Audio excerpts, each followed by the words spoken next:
सामग्री की जरूरत पड़ती है, जैसे तार, सेफ्टी पिन, कागज़ की, एक फैन, मैग्नेट, सेल और एक स्क्रू। अब मैं इसको जो आपके सामने जोड़ता हूँ, सबसे पहले मैग्नेट को इस फैन के साथ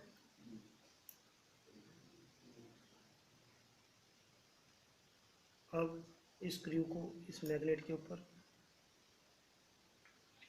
अब इस सेल का ये पॉजिटिव टर्मिनल आपने इसमें इसके ऊपर लगा देना आपने ऐसे।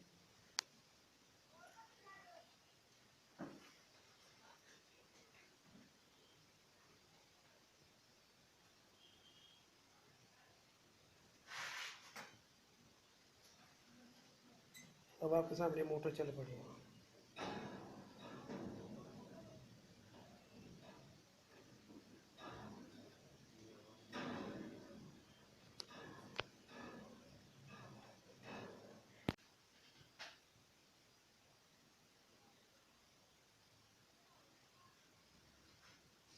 चलने लग जाएगी।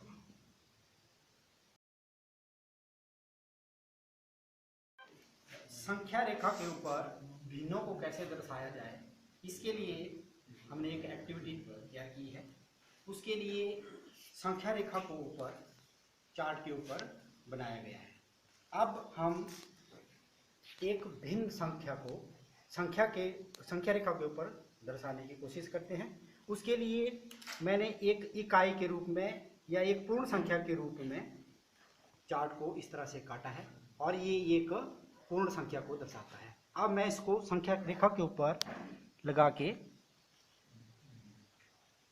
दर्शाता हूं कि ये जो एक इकाई है ये एक पूर्ण संख्या को दर्शा रही है संख्या रेखा के ऊपर। इसी तरह से जो दूसरी पूरी संख्या या पूर्ण संख्या या इकाई है उसको मैं पुनः संख्या रेखा के ऊपर लगाता हूं, तो ये इस तरह से संख्या रेखा के ऊपर जो संख्या बनी वो पूर्ण संख्या 2 को दर्शा रही है। अब इन दो पूर्ण संख्याओं के साथ मैं तीसरी इकाई जिसके 3 भाग बराबर भाग किए गए हैं और उनमें से एक भाग को छायांकित किया है, उसको अगर मैं इस संख्या रेखा के ऊपर लगाता हूं तो मेरे पास संख्या रेखा के ऊपर जो संख्या बनती है वो 2 पूर्ण और एक तीसरी इकाई का 3 भागों में से एक भाग। अब इसके लिए जो संख्या बनती है संख्या रेखा के ऊपर वो बनती है 2 सही 1/3। अगर इसी संख्या को अनुचित भिन्न के रूप में लिखा जाए तो ये बनती है 7/3। 7/3 इस तरह से हम भिन्नों को संख्या रेखा के ऊपर दर्शा सकते हैं। अगर और किसी भिन्न को अगर इसके ऊपर दिखाना है तो मैं एक चार्ट का टुकड़ा जिसके मैंने चार्ट का टुकड़ा जो इन 2 इकाइयों के बराबर है उसके मैंने 4 बराबर भाग किए हैं और उन 4 बराबर भागों में से 2 भागों को छायांकित किया है। अब मैं अगर इस भिन्न को संख्या रेखा के ऊपर लगाता हूं तो मेरे पास संख्या रेखा के ऊपर जो भिन्न बनती है वो बनती है 2 पूर्ण संख्याएं जमा तीसरी इकाई जिसके 4 बराबर भाग किए हैं उनमें से 2 भाग छायांकित किए हैं, तो इसका जो भाग बनता है वो बनता है 1/2। तो इस प्रकार जो भिन्न बनी वो बनी 2 सही 1/2, 2 सही 1/2। या अगर इसको हम अनुचित भिन्न के रूप में लिखें तो ये बन रही है हमारे पास 5/2। इस प्रकार हम संख्या रेखा के ऊपर भिन्नों को कैसे दर्शाएं इस एक्टिविटी का प्रयोग आज हम जो गतिविधि करने जा रहे हैं उसमें हम ये दर्शा रहे हैं कि जो वायु है वो सभी चीजों पर एक भार प्रेशर डालती है, दाब डालती है, जिससे कि जो वास्तव में तो वैसे हम अपने वायुमंडल में जब रहते हैं आमतौर पर उसे महसूस नहीं करते, लेकिन इस गतिविधि द्वारा हम उसे दर्शा सकते हैं कि वायु दबाव डालती है कि नहीं। इसके लिए मैंने क्या किया, एक पाइप लिया है जो कि लोहे का मेटल का है और साथ में एक आलू है और एक हमें इसके लिए एक नील चाहिए होगी। सबसे पहले हम क्या करते हैं कि इसके एक तरफ जो कटा हिस्सा है वहाँ पे आलू को लगा देते हैं इस तरह से। ये हमने इसलिए लगाया इसके ओपन पार्ट पे ताकि वायु जो है वो अंदर ही रुक जाए। अब इसका दूसरा हिस्सा इसको भी हम क्लोज कर देंगे जैसे कि इस तरह से। इसका देखो दूसरे और जो साइड था हमने उसको ओपन एंड को भी इससे आलू से क्लोज कर दिया। अब इसके अंदर एयर जो है वो पूरी तरह टाइटली बंद है। अब हम देखेंगे कि वास्तव में क्या एयर जो है प्रेशर एक्सर्ट करती है कि नहीं। अगर इसका रिजल्ट ऐसा होता है कि ये जो अगला फ्रंट पोर्शन है ये बाहर गिर जाता है आलू का, इट मीन्स इसके अंदर की जो हवा है वो प्रेशर एक्सर्ट कर रही है।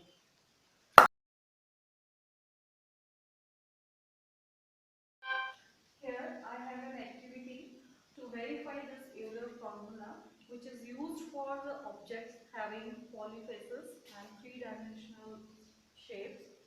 Here, as we know that the faces plus vertices minus edges equals to 2. This is our Euler formula. Here I have some objects and we will try to verify this formula from this object. This is a cuboidal box and here you see these are different faces. There are 6 faces, 1, 2, 3, 4, 5, 6 faces, and when we close it, so as you have seen there are 6 faces in this cuboidal object, and now we write here that it has 6 faces. Now we will count how many vertices it has. So 1, 2, 3, 4, 5, 6, 7 and 8. There are 8 vertices in this cuboid, and edges, now we will calculate how many edges it has. 1, 2, 3, 4, 5, 6, 7, 8, 9, 10, 11 and 12. There are 12 edges, and now as we see that there are 6 faces plus 8 vertices and 12 edges. Now we will see that 6 plus 8, 14 minus 12 equals to 12. It means 2 equal to 2. Hence this formula is hereby verified. Now in case of pyramid, we take another activity. Here it is a pyramid, and as you see that there are 1, 2, 3, 4 and 5 faces in this pyramid. So now we can write here that there are 5 faces and it has 1, 2, 3 and 4, 5 vertices. Now edges 1, 2, 3, 4 and 5, 6, 7 and 8. There are 8 edges. Now you will see here that 5 plus 5 minus 8 equals to 2. This 10 minus 8 equals 2 and 2 is equals 2. Hence this Euler formula in case of pyramid is also verified. Now in case of open surfaces you can take this only upper part of this pyramid. Here it is a not a open surface. Here it is a open surface, and in this surface you see that there are 4 faces, 1, 2, 3 and 4 faces. There it is empty hollow from this below side. So you can write that there are 4 faces and only 1 vertices. 1 vertices and edges there are 1, 2, 3, 4. 4 edges. So you can write here f plus 1 minus 4 equals 2, and it is 5 minus 4 is equal to 2, and here 1 is not equal to 2. Hence this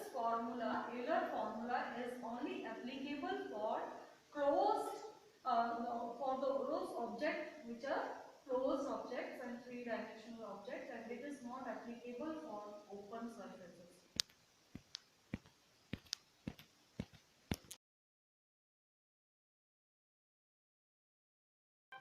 Today we shall discuss about the flow of current through various types of liquids. There are many liquids which conduct electricity and some liquids which do not conduct electricity. And the liquids which conduct electricity are known as conducting solutions. And the solutions which do not conduct electricity are called non-conductive solutions. We shall see that these experiments, or whether some liquids conduct electricity or they do not conduct electricity, we shall show this activity on this thermopole. This thermopole containing pots, different types of pots, and these pots contains salt water, and this is your basic solution, acidic solution, and this is tap water, and this is pure water. Now we shall check whether these are conducting or non-conducting. Let us see. First, I am inserting these two vials in this salt water. What happens? Let us see. The bulb glows. It means that this water is conducting solution. This water is conducting. Now I rub this, clean this terminals, and insert the same terminals in the next pot which contain basic solution. Let us see whether it will glow or not glow. Let us see what happens. It is again glowing. It means that this solution is also conducting solution. Now let us check the same thing in this. This is acidic solution. Yes. Let us see whether it conducts electricity or not. Let us see.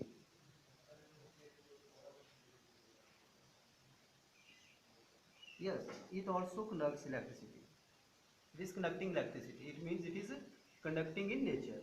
Now, what happens in tap water?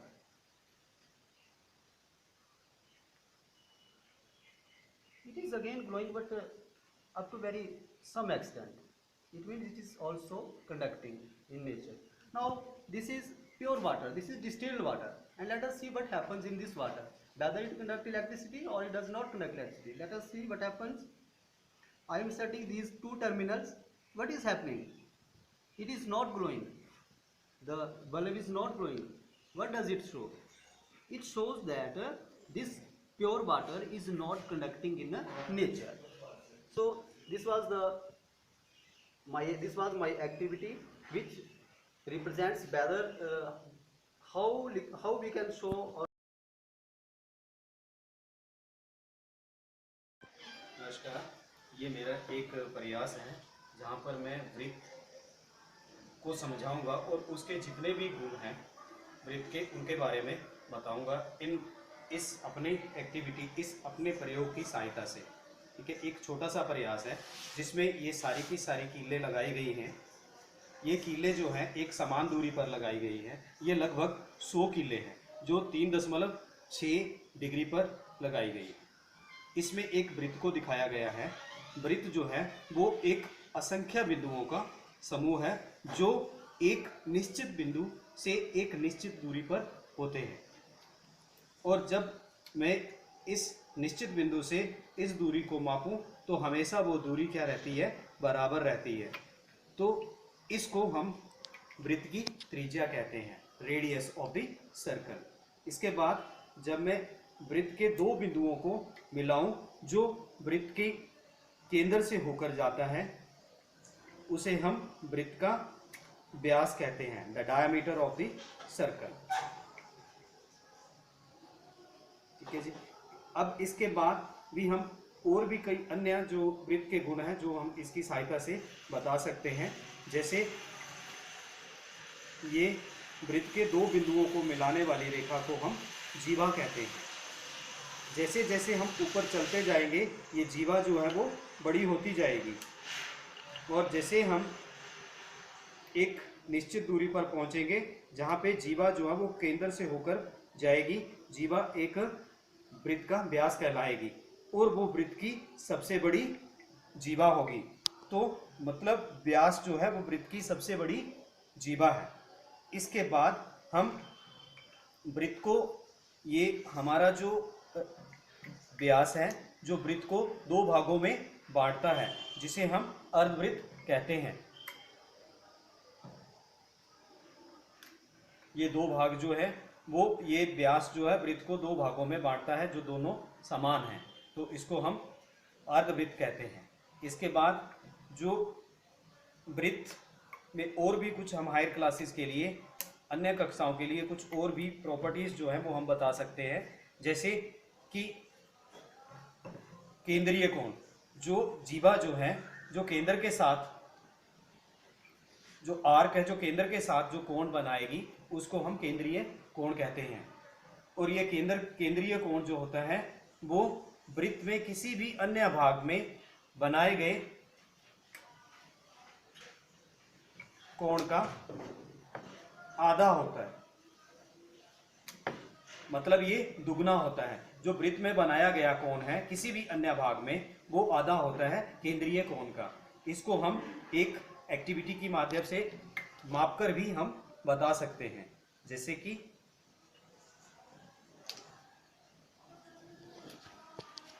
ये बड़ा इकट्ठा ही अलग अलग जी। ठीक है। अब देखिए जरा, मैंने इस कोण को मापा, ठीक है, इसको आप आधा करिएगा यहाँ से और इसके साथ मिलाइए, ठीक है जी। तो इसका मतलब जो केंद्र,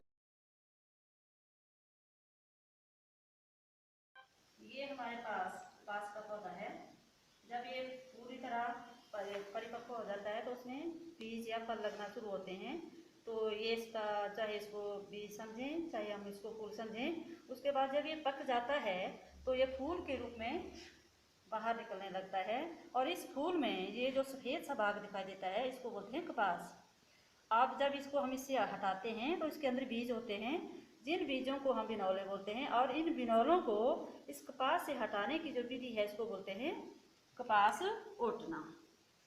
फिर कपास ओटने के बाद ये जो कपास है इसका प्रयोग हम, इसमें जो छोटे छोटे जो रेशे दिखाई देते हैं, इन रेशों से हम पहले तागा बनाते हैं। तो तागा बनाने के लिए जो प्रक्रिया है उसमें इन रेशों को हम पास लेते हैं, हाथ से हल्का हल्का दबाते हुए इसको ऐंठते जाते हैं। और कुछ देर बाद ये जैसे जैसे इसको ऐंठते जाते हैं तो ये एक तागे का रूप लेने लगता है। और इस प्रकार जब हम 2-3 तागे प्राप्त कर लेते हैं तो उन तागों को आपस में मिलाकर फिर हल्के हल्के आपस में ऐंठते हैं। तो इन तागों से, इस प्रकार की जो प्रक्रिया है उससे हमें धागा मिलता है। तो इस प्रकार हम कपास के पौधे के एक रेशे से धागा बनाने तक की प्रक्रिया पर पहुंच जाते हैं। और जब इन तागों को आपस में ऐंठते हैं तो ये हमारे पास एक क्या बन जाता है, एक धागा बन जाता है। और इस धागे को हम किसी भी विधि में, जैसे हम कपड़ा, जो हमारा कपड़ा बुना जाता है उसके जो प्रोसेस है उसमें लगाते हैं। तो इस प्रकार जो धागे हैं इनको प्राप्त करके ये हमारे पास एक धागा बन जाता है। इस धागे को चाहे इसके अलग अलग प्रोसेस हैं जो कपड़ा बनाने के लिए, चाहे कताई है चाहे बंधाई है, उसमें प्राप्त कर लेते हैं। तो ये जो हमारे इसका बंधाई का एक प्रोसेस है, ये मैं दिखाने जा रही हूँ, उसको हम इस प्रकार से करते हैं। एक चेन सी बन जाती है और इस प्रकार हम ज़्यादा से ज़्यादा बड़ी से बड़ी चेनें भी प्राप्त कर सकते हैं। धन्यवाद।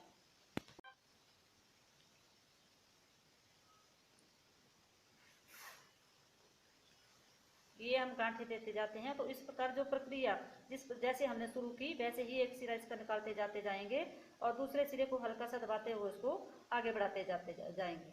तो इस प्रकार क्या होता है, हमें एक बुनने का, इसका धागे के बुनने की एक प्रोसेस हमारे पास आ जाती है। चाहे इसको हम एक डोरी का रूप दें या किसी और प्रोसेस का।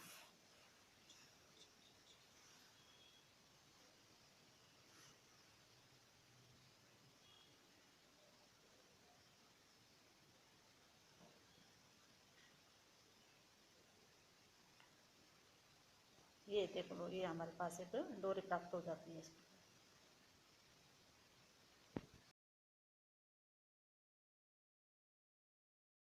ग्रुप ने जो ये एक्टिविटी बनाई है, ये इसका टारगेट ग्रुप 6th क्लास है, 6th क्लास मैथ। हम बच्चों को ये बताना चाहेंगे कि जो पूर्ण संख्याएं होती है, इसका जो योग होता है वो क्रम विनिमय होता है।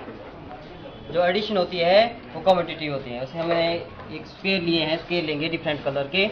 जैसे यहाँ पर शो किया हमने 2 + 3 ऐड करना है, तो हमने स्केल लिए रेड कलर के 2, 1, 2 एंड जो आपका ब्लू कलर है इसके, ग्रीन कलर इसके आपने 3 स्केल ले लिए। फिर बच्चों को बोला इसको काउंट कीजिए 1, 2, 3, 4, 5, तो 2 + 3 = 5। इस तरह से अब क्या किया हमने कि इसका क्रम बदल दिया है। जो दूसरा कलर था उस हमने पहले ले लिया 1, 2, 3 और रेड कलर को उसके साथ दिया है। तो दोबारा काउंट करने के लिए बोला 1, 2, 3, 4, 5, 2 + 3 5 एंड 3 + 2 5। इस एक्टिविटी से बच्चों को पता चलेगा कि क्रम विनिमय का क्रम बदलने पर सम सेम रहता है। तो इस एक्टिविटी में बच्चों को बुलाएंगे कि मान लीजिए हमने ऐड करना है 4 + 3, तो स्क्वायर में हम रखेंगे 1, 2, 3, 4,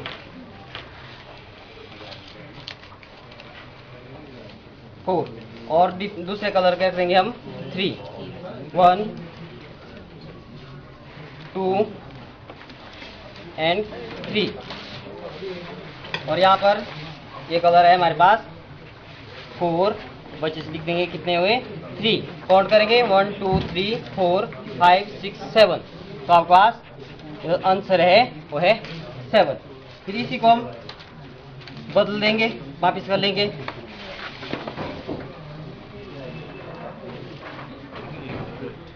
3। दोबारा बच्चे से काउंट करने देंगे कि रेड कलर कितने थे 3, दूसरा कलर 4 और इक्वल टू आंसर आ जाएगा 7। तो इससे बच्चे को क्लियर हो जाएगा कि जो पूर्ण संख्या आती है उसका जो सम होता है वो कम्यूटेटिव या क्रम विनिमय होता है।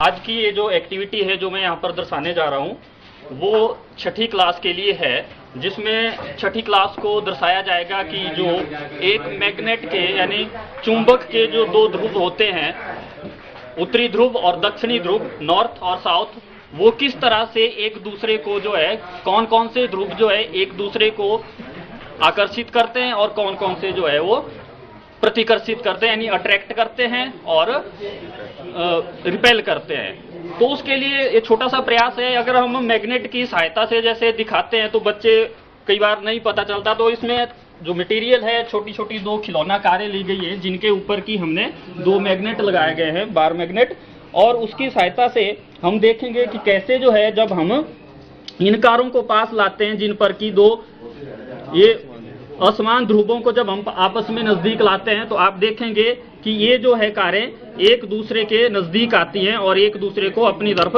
खींचती हैं। तो इस तरह से एक बार फिर से देखेंगे कि किस तरह से ये जो कारें हैं, जैसे ही हम एक कार को दूसरे के नजदीक लाते हैं तो वो एक दूसरे को क्या कर रही हैं, अट्रैक्ट कर रही हैं। यानी इससे क्या निष्कर्ष निकलता है कि जो अलग अलग ध्रुव हैं वो एक दूसरे को क्या कर रहे हैं, आकर्षित कर रहे हैं। अब इसका जो अगर हम एक समान ध्रुवों को आपस में नजदीक लाते हैं, उल्टा करते हैं इसका कि जैसे कि नॉर्थ नॉर्थ को या साउथ साउथ को हम पास लाएंगे, तो यहाँ पर आप देखेंगे कि क्या होता है, जैसे ही हम एक कार को दूसरी कार की तरफ लाते हैं तो आप देख रहे हैं कि एक कार जो है वो आगे की तरफ गति कर रही है। इसका मतलब क्या है कि ये जो समान ध्रुव है वो एक दूसरे को क्या कर रहे हैं, प्रतिकर्षित कर रहे हैं, यानी कि ये एक दूसरे को रिपेल कर रहे हैं। उसी तरह अगर हम एस यानी दक्षिणी ध्रुव को आपस के नजदीक लाते हैं तब भी यही स्थिति आप देखेंगे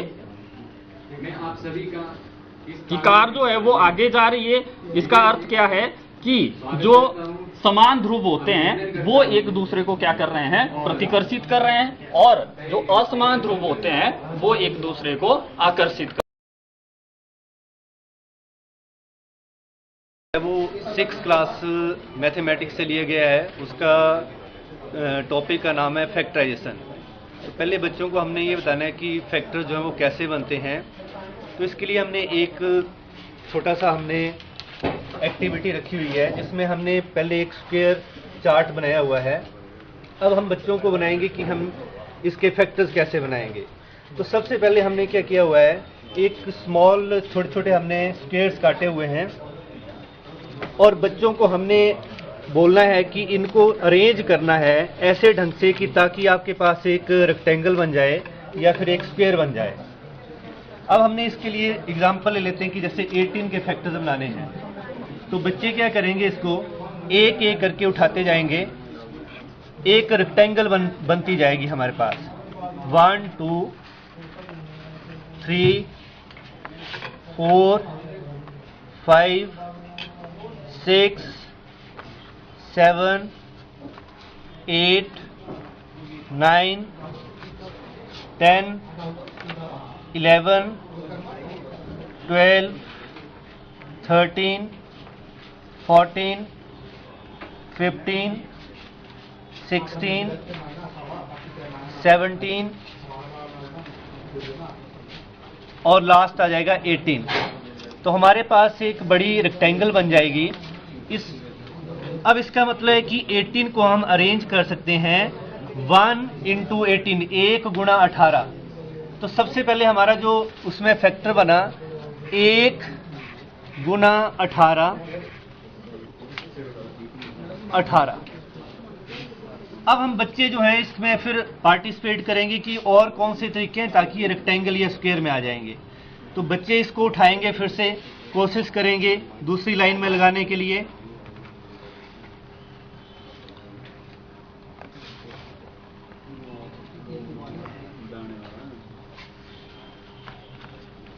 इनको अरेंज किया इन्होंने, अभी भी रेक्टेंगल नहीं बन रही है। ये अरेंज करेंगे ताकि एक रेक्टेंगल बन जाए।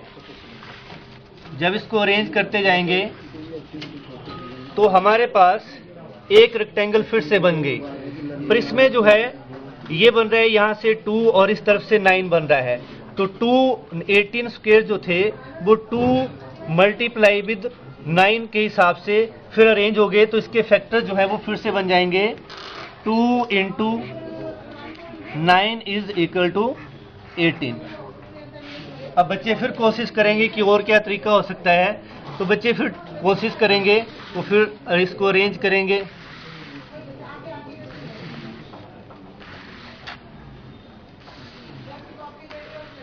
और एक और रेक्टेंगल जो है वो उनके पास आ जाएगी। पर इस रेक्टेंगल में जो है वो लेंथ और ब्रेड्थ फिर चेंज हो रही है। यहाँ से 1 2 3 आ रहे हैं, यहाँ से 1 2 3 4 5 6 तक आ रहे हैं। तो इसका मतलब है 18 को फिर हम अरेंज कर सकते हैं 3 × 6 के हिसाब से। तो हमारे पास फिर फैक्टर इसके बने 3 × 6 18। अब बच्चे फिर कोशिश करेंगे कि और क्या हो सकता है।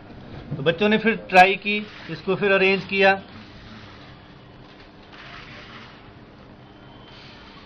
अभी भी हमारे पास जो है कंप्लीट नहीं बन रहा है ये।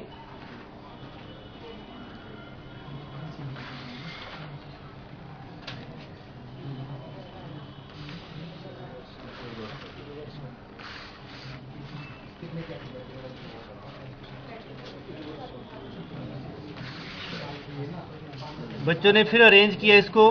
तो एक और तरीका आ गया हमारे पास। 1 2 3 4 5 6 इस तरफ से हैं और 1 2 3 इस तरफ से हैं। तो हमारे जो फैक्टर्स बने वो बने 6 × 3 बराबर है 18। अब बच्चे फिर ट्राई करेंगे कि और कैसे बन सकते हैं। तो उन्होंने फिर से कोशिश की एक और।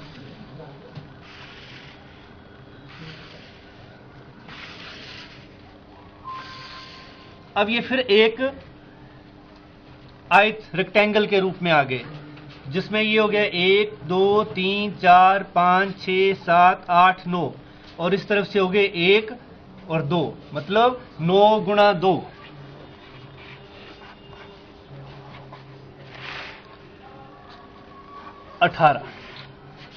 अब बच्चे फिर कोशिश करेंगे कि और क्या हो सकता है।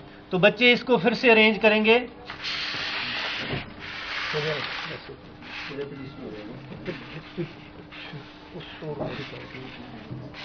इसकी जरूरत नहीं स्लाइड करने की।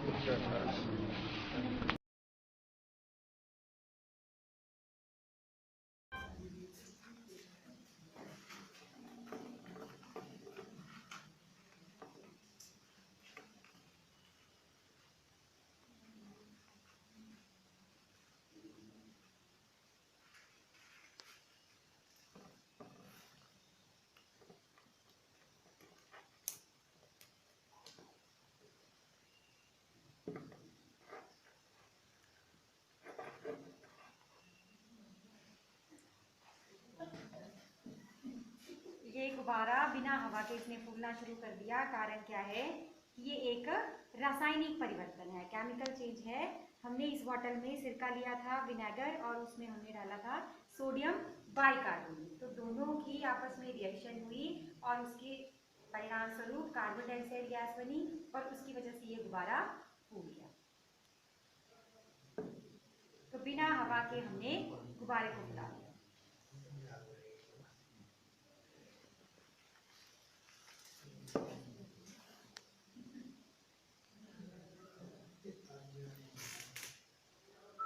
टॉपिक 7th क्लास से रिलेटेड है, जिसमें पाठ का नाम दिया हुआ है पवन, तूफान और चक्रवात, जो कि हवा से ही रिलेटेड है। और मैंने उसमें बच्चों को ये बताना चाहा है कि जैसे पवन दाब डालती है, या जब पवन का वेग बढ़ता है तो दाब कम हो जाता है। ये एक्टिविटी हमारी सभी पाठ्य पुस्तक में दी गई है, जिसमें बताए गए हैं। 2 गुब्बारे लीजिए, साइज थोड़ा सा बड़ा है क्योंकि देखने में ही अच्छे दिखते हैं, सुंदर दिखते हैं। तो यदि मैं इसमें दोनों गुब्बारे एक समान दूरी पे लटका देती हूँ और इनके बीच में तेजी से फूंक मारती हूँ, जब मैं फूंक मारूंगी तो क्या होगा, पवन का वेग बढ़ेगा, जिसके कारण इसके आसपास वायु का दाब कम हो जाएगा और ये गुब्बारे आपस में एक दूसरे की तरफ जाने का प्रयास करेंगे। देखते हैं, तो आप खुद देखेंगे या बच्चे इसमें बड़ी ही इंटरेस्ट लेते हैं या चाव लेते हैं, और जब ये इसको बार बार करते हैं तो ये गुब्बारे आपस में टकराते हैं। तो इस तरह से बहुत सारी एक्टिविटीज दी हुई है, जिसमें यह देखा जा सकता है कि जब पवन का वेग बढ़ता है तो बीच में हवा का दबाव कम हो जाता है, और उस दबाव को भरने के लिए आसपास की वायु इन गुब्बारों को अंदर की तरफ धकेलती है, जिससे ये गुब्बारे एक दूसरे की तरफ चिपकते हुए दिखाई देते हैं। तो इससे बच्चों को इस टॉपिक में समझने में मदद मिलती है और उन्हें मजा भी आता है। इसी से जुड़ता हुआ ही एक छोटा सा एक और क्रियाकलाप करने की कोशिश की है।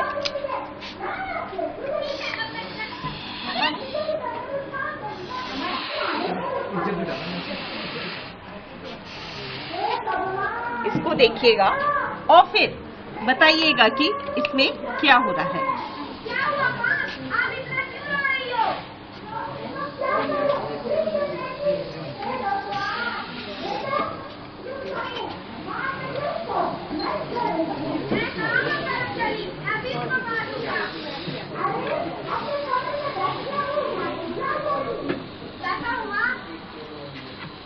Dancing balloon. इस तरह से हमने देखा कि ये गुब्बारा हमें नाचता हुआ दिखाई देता है। इसमें भी हवा में जो दाब है उसी का ही काम कर रहा है, क्योंकि अंदर क्या है, वायु का वेग तेजी से और बाहर से उसको लग रहा है, तो वो उस प्रेशर से घूमती हुई और ये डिश या नाचता हुआ गुब्बारा हमें नजर आता है, और ये भी इसी टॉपिक को प्रेजेंट करने की कोशिश करता है। मेरे पास 2 मोमबत्तियाँ हैं, एक साधारण मोमबत्ती है, एक मैजिक कैंडल है। अब मैं इन दोनों को जला रहा हूँ।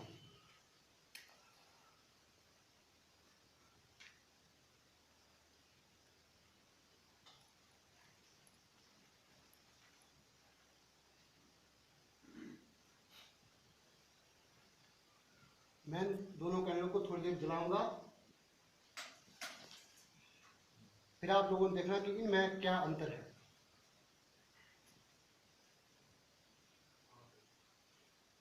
अब मैं एक कैंडल को बुझा रहा हूं, फूंक मारने से यह कैंडल बुझ गई है।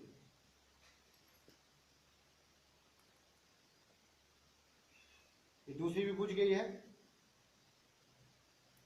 लेकिन अब यह दोबारा जल गई है।